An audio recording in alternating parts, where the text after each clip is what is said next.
جو شخص عصر کے بعد آیت الکرسی 70 بار پڑھے گا، عصر کے بعد آیت الکرسی 70 بار پڑھے گا۔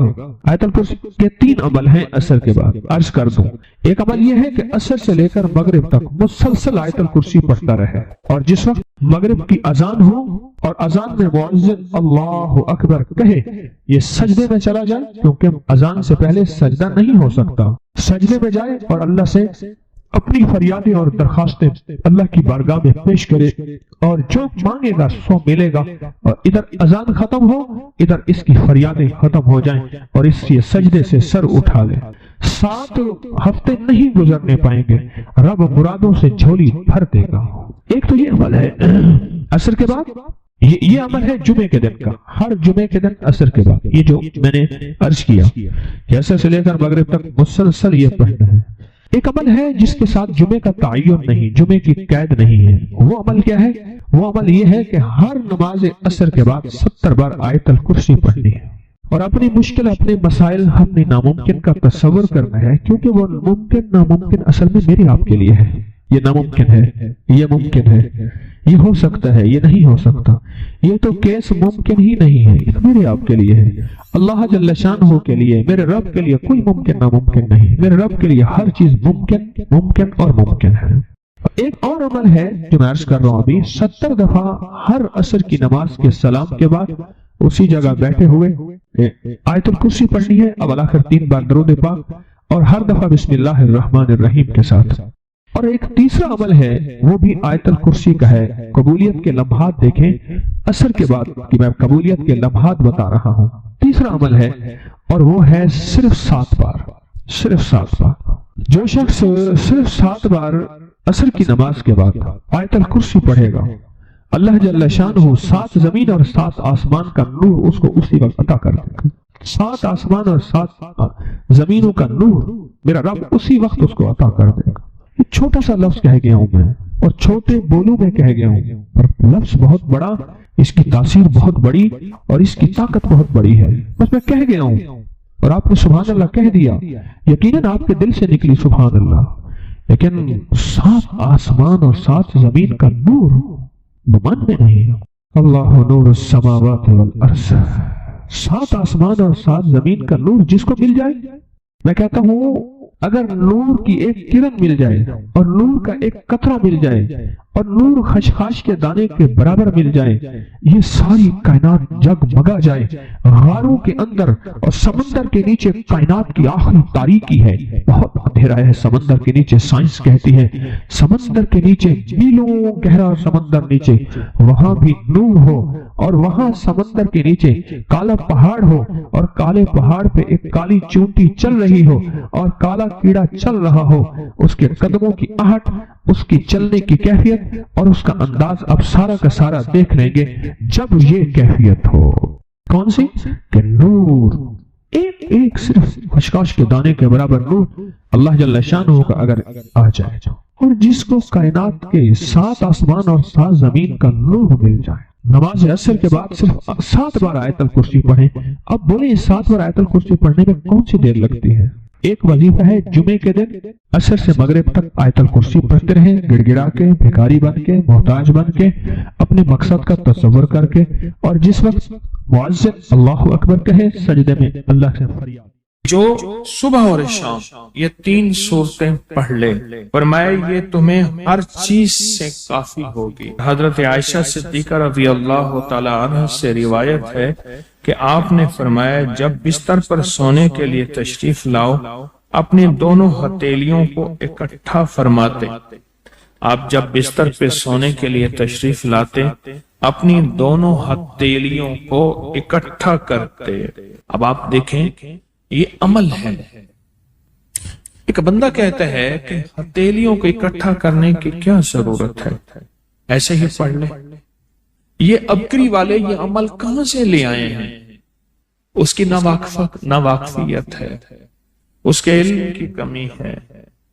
جو عمل میرے کملی والے نے فرمایا اب مجھے کسی دلیل کی ضرورت نہیں ہے، یا ہے کسی حوالے کی، کسی ثبوت کی نہیں ہے، جو میرے حضور نے فرمایا بس حق ہے، حق ہے، اور حق ہے۔ تو فرمایا کہ آپ اپنے دونوں ہتھیلیوں کو غور سے توجہ کریں، اکٹھا فرماتے ہیں جیسے ہم دعا کے لیے جمع کرتے ہیں ہتھیلیوں، دعا مانگتے ہیں نا، ایسے میرے حضور اپنی دونوں ہتھیلیوں کو اکٹھا فرماتے، پھر 3 سورتیں پڑھتے، قل هو اللہ احد، سورۃ فلق، قل اعوذ برب الفلق اور قل اعوذ برب الناس، پھر پڑھ کر ان دونوں ہاتھوں پر دم کرتے اور پھر پر اپنے سر، نمبر 1، دوسرا چہرہ، نمبر 2، اور اپنے جسم کے اگلے حصے پر جہاں تک ہاتھ پہنچے اس طرح 3 دفعہ کرتے تھے۔ آج میں اس کا ایک راز بتاتا ہوں، لیکن پہلے عمل کو غور سے سن لیں۔ آپ دعا کے لیے ہاتھ جیسے کرتے ہیں سوتے ہوئے ویسے کریں گے، کر کے ایک بار قل هو اللہ پوری سورت، ایک بار سورۃ فلق پوری سورت، اور ایک بار سورۃ الناس پوری سورت، ٹھیک ہے؟ پڑھ لی، ہتھیلیوں پہ دم کیا، دم کرنے کا پہلے سر پر اوپر سے شروع کرتے حضور، سر، چہرہ، چہرے کے بعد اپنے جسم کے اگلے حصے پہ جہاں تک ہاتھ پہنچتا، پھر پچھلے حصے پہ آپ پھیرتے، اگلے حصے پہ پھیرتے، پھر دوسری دفعہ ایسے کرتے، ہاتھ پھیلاتے، دونوں ہتھیلیاں، پھر یہ 3 سورتیں پڑھتے، پھر ایسے کرتے، پھر تیسری بار، تیسری دفعہ بھی ایسے کرتے تھے۔ اس کے فائدے کیا ہیں؟ میں فائدے بتاتا ہوں۔ ابن عباس سے روایت ہے کہ جو شخص سوتے وقت قل هو اللہ اور معوذتین فلق اور ناس 3 بار پڑھ لے، اگر اسے اس رات موت بھی آ گئی تو شہادت کی موت مرے گا، اگر زندہ رہا تو گناہوں سے پاک کر دیا جائے گا۔ سوتے وقت یہ عمل 3 دفعہ کر لے۔ اور عبداللہ بن خبیب سے روایت ہے، فرمایا جو صبح و شام 3 بار قل هو اللہ اور معوذتین پڑھ لے، مثلا 3 دفعہ قل هو اللہ، 3 دفعہ فلق اور 3 دفعہ ناس، یہ صورتیں، فرمایا جو صبح شام پڑھ لے، صبح شام۔ یہ اور روایت ہے، پہلا عمل ہتھیلیوں کو سیدھا کر کے 3 دفعہ کرنا، پہلا عمل وہ ہے۔ دوسرا عمل یہ ہے کہ جو صبح اور شام یہ 3 صورتیں پڑھ لے۔ اب اس کے کمالات سنیں، فرمایا یہ تمہیں ہر چیز سے کافی ہوگی، بس اب تمہارے لیے اللہ کافی ہو گئے، اب تمہیں کسی چیز، کسی پریشانی، کسی دکھ، کسی تکلیف، کسی ناکامی، کسی مصیبت کو انشاءاللہ آنکھوں سے نہیں دیکھو گے۔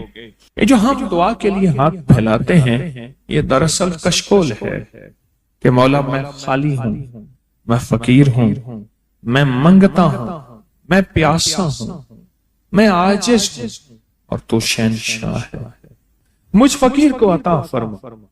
ہم دعا کے لیے ہاتھ پھیلاتے ہیں تو دو بندہ دونوں ہاتھوں میں دعا کے لیے ہاتھ پھیلاتا ہے اور پھر یہ 3 صورتیں پڑھ کے پھونک مارتا ہے۔ ان تمام 3 صورتوں کا نور، اس کا سرور، اس کی برکت، اس کی رحمت اور اس کی عطا اس کے ہاتھوں پہ آتی ہے، پھر اس ساری عطا کو اپنے پورے جسم پر پھیرتا ہے تو ایسے ہے اس کے پورے جسم پہ ایک نور کا حصار، دیوار، ایک نور اس کے جسم پہ، پھر اس کو دنیا کا کوئی حسد کا تیر، کوئی جادو کا تیر اس پہ وار نہیں ہوتا، کوئی دشمن کا ایسا تیر جو انتقام کا ہو، ناکامی کا ہو۔ تو عرشوں کے نظام اور ساتوں نظام کے اوپر اللہ کی رحمت جو ہوتی ہے، جو نور ہوتا ہے، جو برکتیں ہیں، جو خیریں ہیں، جو عطائیں اور سعادتیں ہیں، وہ سورۃ فاتحہ پڑھنے والے کے برتن میں، جھولی میں وہ ساری جمع ہوتی ہیں، اوپر آتی ہیں، پھر اس کی جمع ہوتی ہیں۔ جتنی بھی کائنات میں نور ہے، ساتوں آسمانوں میں نور ہے، خیریں ہیں، رحمتیں ہیں، برکتیں ہیں، وہ نور، خیریں اور رحمت برکت جس سے لوگوں کو روٹی ملتی ہے، رزق ملتا ہے، لوگ آفتوں اور بلاؤں سے بچتے ہیں، لوگ مصیبتوں سے بچتے ہیں، لوگ ناکامیوں سے بچتے ہیں، اور انسانیت پریشانیوں سے بچتی ہے۔ وہ رحمتیں اور کرم اور عطا اور فیض جس کی وجہ سے اللہ پاک مخلوق کو رزق دیتا ہے، بے زبانوں کو رزق دیتا ہے۔ غار کے اندر ایک سانپ ہے یا بل کے اندر ایک کیڑا ہے، اللہ اس کو دیتا ہے، وہ اس کی رحمت ہے جو مخلوق کو ملتا ہے، اور انسانوں اور جنوں کو جو ملتا ہے اس کی رحمت کی وجہ سے باوجود نافرمانی کے۔ یہ سارا نور ہی ہے جس کی وجہ سے ملتا ہے۔ جب بندہ سورۃ فاتحہ پڑھتا ہے یہ سارا نور جمع ہوتا ہے اور اللہ اس بندے کی جھولی میں ڈال دیتا ہے۔ سورۃ فاتحہ پڑھنے والے، سورۃ فاتحہ شفا ہے، سورۃ فاتحہ نور ہے، سورۃ فاتحہ عطا ہے، سورۃ فاتحہ رحمت ہے، سورۃ فاتحہ برکت ہے، سورۃ فاتحہ نسلوں کے رزق کا ذریعہ ہے، سورۃ فاتحہ تمنگری اور مالدار ہونے کا ذریعہ ہے، اور سورۃ فاتحہ اندیکھے واروں کو روکنے کا ذریعہ ہے۔ وہ جادو کے وار ہیں، وہ جنات کے وار ہیں، وہ خنجر کے وار ہیں، وہ گولی کے وار ہیں، وہ تلوار کے وار ہیں، وہ حسد کینے کے وار ہیں، وہ بغض نفرت کے وار ہیں۔ سورۃ فاتحہ انوار کو روکنے کا ذریعہ ہے۔ یہ چاروں طرف سے انسان کو گھیر لیتی ہے۔ اس کے 7 آیتیں ہیں اور انسان کو 6 سمتوں سے نقصان کا خطرہ ہوتا ہے، دائیں بائیں آگے پیچھے 4 سمتیں، اوپر نیچے 6 سمتیں۔ ایک سمت اور ہے، وہ ہے اندیکھی۔ اندیکھی ہے، یہ سمتیں دیکھی نہیں ہے۔ آپ کو دائیں سمت کا احساس ہوتا ہے، بائیں کا احساس ہوتا ہے، بولے تو صحیح، بولیں گے تو آنکھ بھی کھل جائے گی۔ ہوتا ہے احساس، دائیں بائیں احساس ہوتا ہے۔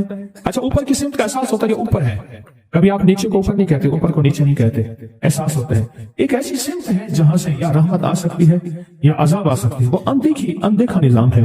وہ 7واں سمت وہ ہے جو اندیکھا نظام ہے، جو ہماری سمجھ سے بالا تر ہے، ہماری عقل اور سوچ سے بالا تر ہے، وہ اندیکھا نظام ہے۔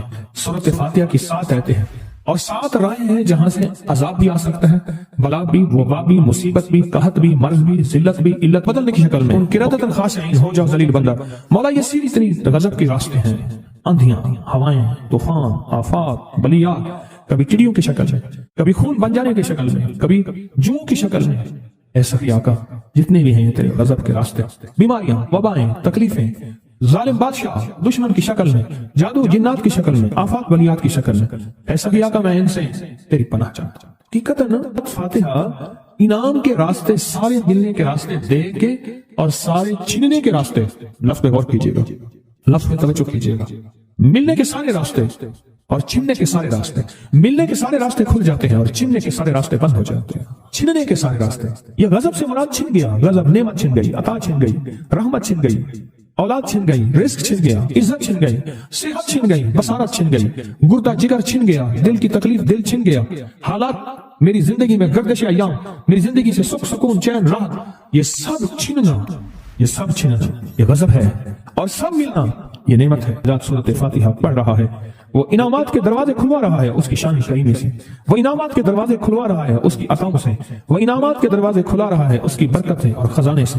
وہ انعامات جس پہ ہو جائے، پھر فقیر کو غنی کر دے، اس کو بادشاہ کر دے، اس کے انعامات ہیں اور اس کی عطائیں ہیں۔ اس لیے اللہ کا نظام ہے، وہ نفل پڑھیں، وہ سنتیں پڑھیں، وہ فرض پڑھیں، وہ واجب پڑھیں، سنت غیر موقدہ پڑھیں، موقدہ پڑھیں، وہ تہجد پڑھیں، اشراق پڑھیں، چاشت پڑھیں، اوابین پڑھیں، صلاۃ الحاجت پڑھیں، صلاۃ التوبہ پڑھیں، نماز کسوف پڑھیں، نماز خسوف پڑھیں، وہ عیدین پڑھیں۔ سورۃ فاتحہ ہر رکعت کا حصہ ہے، سورۃ فاتحہ ہر رکعت کا حصہ ہے، اس میں انعامات اس نے رکھے ہوئے ہیں۔ اور سورۃ فاتحہ میں 3 چیزیں رکھی ہیں، یاد رکھیے گا۔ سب سے پہلے ہدایت رکھی ہے، الحمدللہ رب العالمین الرحمن الرحیم مالک یوم الدین ایاک نعبد اہدنا الصراط المستقیم۔ ہدایت رکھی ہے اللہ نے۔ سورۃ فاتحہ پڑھنے والا گمراہ نہیں ہوگا۔ میرے آقا کا فرمان ہے، غور سے سننا، صبح ہوگی بندہ ایمان والا ہوگا، شام ہوگی ایمان چھن جائے گا اور اس کا ایمان ختم ہو جائے گا۔ سورۃ فاتحہ میں ہدایت رکھی ہے، سورۃ فاتحہ میں نعمتیں رکھی ہیں، اور سورۃ فاتحہ میں چھننے سے حفاظت رکھی ہے، جس کو غضب کہا ہے، چھننے سے حفاظت۔ جو دیا ہے میں نہیں چھینوں گا اور انعامات کی مزید بارش کر دوں گا۔ بولو کیا مانگتا ہے؟ میری سورۃ فاتحہ پڑھ کے تو نے میری رحمت کو اتنا متوجہ کر لیا، میری عطاؤں کو اتنا متوجہ کر لیا، میرے فضل کو اتنا قریب کر لیا، بہت بڑا تحفہ ہے۔ آخر کیوں ہر رکعت میں اس کو شامل کیا؟ آخر کیوں ہر لفظ میں اس کو شامل کیا؟ آخر کیوں ہر نظام میں اس کو شامل کیا؟ سورۃ فاتحہ قبر والوں کے لیے بھی راحت ہے، حشر والوں کے لیے بھی راحت ہے، میزان میں بھی طاقت ہے، اعمال میں بھی قوت ہے۔ سورۃ فاتحہ کہ سورۃ فاتحہ پڑھنے والوں اور ہر نماز میں سورۃ فاتحہ پڑھنے والوں اور سورۃ فاتحہ سے محبت کرنے والوں کو خوشخبری کے یہ پیغام ہے، یہ محبتوں کے پیغام ہے، یہ انعامات کی بارش ہے، یہ عطاؤں کی بارش ہے۔ سورۃ فاتحہ اپنے مزاجوں میں، اپنی طبیعتوں میں سوچ کے بیٹھے کہ اللہ نے کہاں پہنچا دیا۔ اس تسبیح خانے نے کون کون سی سوغاتیں دے دی. روز تسبیح خانے میں روحانیت کی نئی ڈشیں ہوتی ہیں، روحانیت کے نئے دسترخوان ہوتے ہیں، روحانیت کے نئے خوان ہوتے ہیں، روحانیت کی نئی چیزیں اور نئی نعمتیں اور نئے ذائقے اور نئی چاشنی ہوتی ہے. تسبیح خانے کے دسترخوان پہ یہ دسترخوان کا ایک نیا ذائقہ ملا ہے، ایک انوکھی ڈش ملی ہے. تو اپنا نظام چلا رہے ہیں سورۃ فاتحہ کے ذریعے، اس سورۃ فاتحہ کے ذریعے زندگی کی ترتیب چلا رہے ہیں اور اللہ سے منوا رہے ہیں. یہی راتوں کو سورۃ فاتحہ، یہی جو سارا دن تسبیح خانے میں اعمال تسبیح خانہ آپ کو کروا رہا ہے، منت کر کر کے یہی کر کے گئے تھے، یہی کر کے گئے تھے. آج ان کی نسلیں درباروں کے بجاوروں کے نام پہ، گدی نشینوں کے نام پہ، پیروں کے نام پہ، شہزادوں کے نام پہ، صاحبزادوں کے نام پہ آج ان کی نسلیں کھا رہی ہیں. بڑے یہی اعمال ہی تو کر کے گئے تھے جن اعمال پہ اللہ نے کہا تھا میں نے نسلوں کو پالنے کے وعدے کی گئے. وعدے ہیں نسلوں کو پالنے کے، آپ تو وہ نسلوں پہ احسان کر رہے ہیں. آپ کی قبروں کو آکے آپ کے اولادیں اور نسلیں کہیں گی اللہ آپ کا بھلا کرے. کیا منوا گئے تھے؟ دنیا کرائسس حالات اور بندشوں اور تکلیفوں اور مشکلات اور مہنگائیوں کے عروج اور طوفان میں ہے، ہمیں کوئی نہیں ہوا. کیوں؟ ہمارے لیے آپ برکتوں کے دروازے کھلوا گئے، برکتوں کے دروازے کھلوا گئے. سورۃ فاتحہ اور سورۃ فاتحہ کے تمنگری اور عزت اور وسعت کی کھلتی انوکھی دنیا.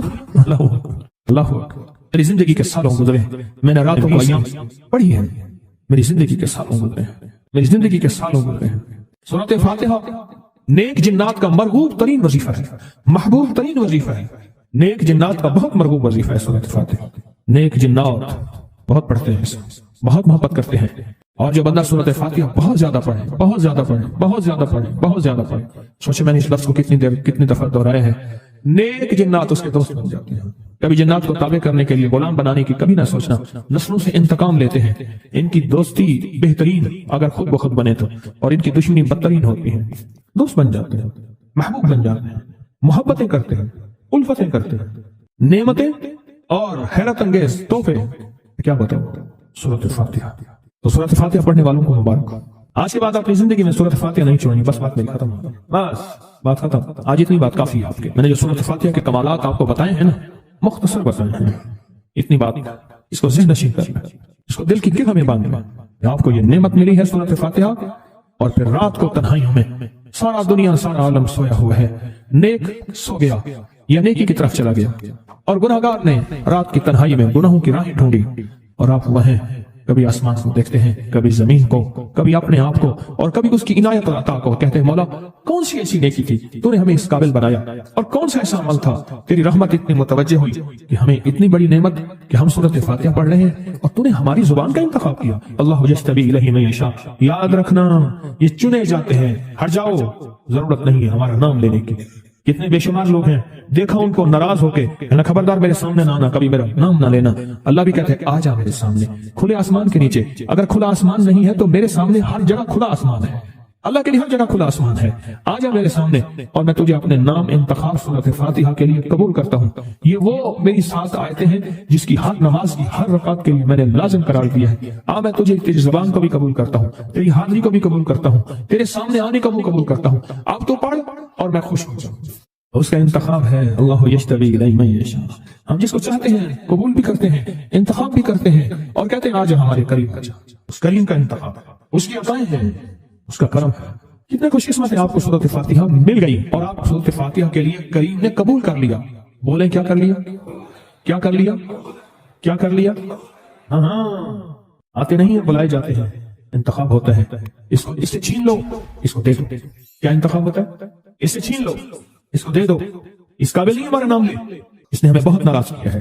اس کی زبان پہ پاکیزہ لفظ چھین لو، اس کی زبان پہ کایا دے دو، گندگی دے دو، اور اس کو ہمارا کلام دے دو. واہ مبارک. یہ خوش قسمتی ہے، یہ عطائیں ہیں، یہ عطائیں. خواجہ حسن نظامی تھے، حضرت نظام الدین اولیاء رحمۃ اللہ علیہ کے مزار کے گدی نشین تھے. آج سے تقریباً 70 سال پہلے مزار کے گدی نشین تھے. قلم کار بھی تھے، شاعر بھی تھے، ایک اچھے انسان، بھلے آدمی تھے. وہ اپنا واقعہ سناتے ہیں. وہ کہتے ہیں کہ میں سو رہا تھا. میں نے محسوس کیا کہ میرے جسم سے گوشت ختم ہو گیا. کئی سالوں کا مردہ ہوں اور میری ہڈیاں ہیں، صرف ہڈیاں ہیں. اور ان ہڈیوں کے ارد گرد کوئی بندہ ہے آ گیا. ارد گرد بندے آ گئے، بہت سارے افراد آ گئے اور مجھے کوڑے سے مار رہے ہیں. اور میں چیخ رہا ہوں اور میری آواز کوئی نہیں سن رہا. انہوں نے چند بار کوڑے مارے ہی تھے، تھوڑی دیر ہوئی، گونج پیدا ہوئی، اور اس گونج کے اندر ایک لہریں تھیں جو آ کے ان کو لگی اور ان کے ہاتھ سے کوڑے گر گئے، پھر لگی وہ خود گر گئے، پھر لگی وہ مٹی ہو گئے، پھر لگی وہ گونج آ رہی ہے، قریب آ رہی ہے، قریب آ رہی ہے، قریب آ رہی ہے، اور ان کی مٹی اڑ گئی، اور وہ پھر لگی، وہ صفحہ ہستی سے مٹ گئے، وہ گونج آ کے مجھے لگی، راحت کا ذریعہ بن گئی، جو کوڑوں کی تکلیف تھی وہ ٹھنڈک، اور آ کے وہ میرے اوپر چھاؤں بن گئی، اور میں اس میں دب گیا، میں اس میں چھپ گیا۔ میں نے پوچھا کیا تھا؟ کہا تیرے حاسد تھے، تیرے دشمن تھے، جادوگر تھے، ظالم تھے، تکلیف دینے والے، تجھے مٹا دینے والے، تیرے ساتھ انتقام لینے والے، تیری خوشیوں کو ختم کرنے والے، تجھے غم کے زہر کا پیالہ پلانے والے، تیری راحت کو چھیننے والے، تیری زندگی کو تلخ بنانے والے، تیری خوشیوں پہ خوش نہ ہونے والے، یہ سارے کے سارے وہ ظالم تھے۔ اور کہا یہ کیا تھا؟ کہا کسی بے چین کی دعا آئی تھی، تیرا کام کر گئی۔ کہا وہ کہاں سے آئی تھی؟ کہا تجھے خبر ہی نہیں، تو نے کسی بے چین کو راحت پہنچائی تھی، اور راحت اللہ کی بارگاہ میں اتنی وزنی بن گئی کہ اللہ نے اس کی دعا کو تیرے لیے راحت کا ذریعہ بنایا، تو نے اس کو راحت پہنچائی تھی، اس کی دعاؤں نے تجھے راحت۔ ہمیں دعاؤں کی ضرورت ہے، ہمیں دعاؤں کی ضرورت ہے۔ کہا سن لینا، آج ایک موتی دے رہا ہوں، ساری زندگی یاد رکھنا۔ کہا جو مرشد کی اور والدین کی سختیوں اور تلخیوں کے باوجود بھی دل سے تابعداری کرتا رہا اور خدمت کرتا رہا، مرشد کی اور والدین کی سختیوں اور تلخیوں کے باوجود تابعداری کرتا رہا اور خدمت دل سے کرتا رہا، اور میں اللہ جل شانہ اسے بغیر مشقت کی ولایت دیں گے۔ یہ مجھے کسی نے بتایا ہے، 100% بتایا۔ مرشد کی اور والدین کی سختیاں اور تلخیوں کے باوجود بھی 100% خدمت کرتا رہا اور تابعداری کرتا رہا۔ یہی الفاظ ہیں، اور یہی کے الفاظ یاد رکھیے گا کبھی پوچھوں تو۔ 100% خدمت کرتا رہا، تابعداری کرتا، سختیوں اور تلخیوں کے باوجود۔ اللہ اسے بغیر مشقت کے، بغیر محنت کے کیا دیں گے؟ ولایت دیں گے، اور اللہ اسے بغیر کمائے تونگری دیں گے، کمائے تونگری دیں گے، اور اللہ جل شانہ اس کو بغیر توبہ کے موت نہیں دیں گے، یعنی پہلے توبہ ہوگی۔